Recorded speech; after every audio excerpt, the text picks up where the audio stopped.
Hi అండి. తెలుగు కథల ప్రపంచంకు స్వాగతం. ఇవాళ అత్యాశకి పోతే కథలు వినేద్దామండి.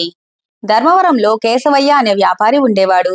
ఆయన దగ్గర ఓ ముసలి ఏనుగు ఉండేది.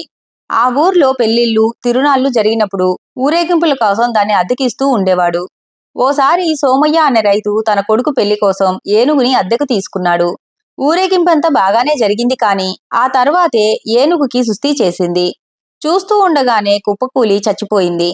సోమయ్య గబగబా వెళ్లి కేశవయ్యకి విషయం చెప్పాడు. అది విని కేశవయ్య పెద్ద పెట్టున ఏడవడం మొదలుపెట్టాడు. దాన్ని నేను గున్న ఏనుగ్గా కొన్నాను. అదంటే నాకు ప్రాణం. నా ఏనుగుని నాకు తిరిగి ఇవ్వు, లేదా నీ ఆస్తి మొత్తం రాసివ్వు అన్నాడు. దానికి సోమయ్య, కావాలంటే పరిహారంగా ఆ ఏనుగు ధరకి రెట్టింపు ఇస్తాను. దాని దహన సంస్కారాలు నేనే చేస్తాను అన్నాడు. అయినా కేశవయ్య ఒప్పుకోలేదు. నా ఏనుగుని నాకివ్వు అని పట్టుబట్టాడు. దాంతో సోమయ్య ఆ ఊరి పెద్ద రామారావు వద్దకెళ్లి తన గోడు వినిపించాడు. రామారావు ఆయనకు ఉపాయం చెప్పాడు.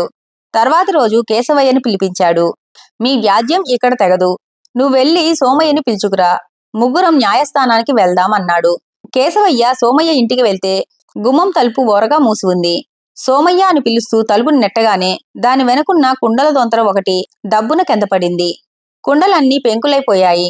లోపల నుంచి వచ్చిన సోమయ్య జరిగింది చూసి, అయ్యో, ఈ కుండలు మా నాన్న కాలంలో కొన్నవని వాటిని నేను ప్రాణంగా చూసుకుంటున్నాను.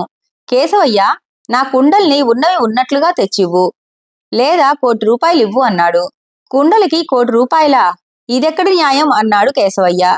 మరి ముసలి ఏనుగుకి ఆస్తి మొత్తం రాసివ్వాలనటం మాత్రం న్యాయమా కేశవయ్య అంటూ అక్కడికొచ్చాడు రామారావు. కేశవయ్యకి ఇదంతా ఆయన ఉపాయమేనని అర్థమైపోయింది. తన తప్పు ఒప్పుకొని ఏనుగు ధర తీసుకుని వెళ్ళిపోయాడు. ఇంతటితో కథ కంచికి మనం ఇంటికి.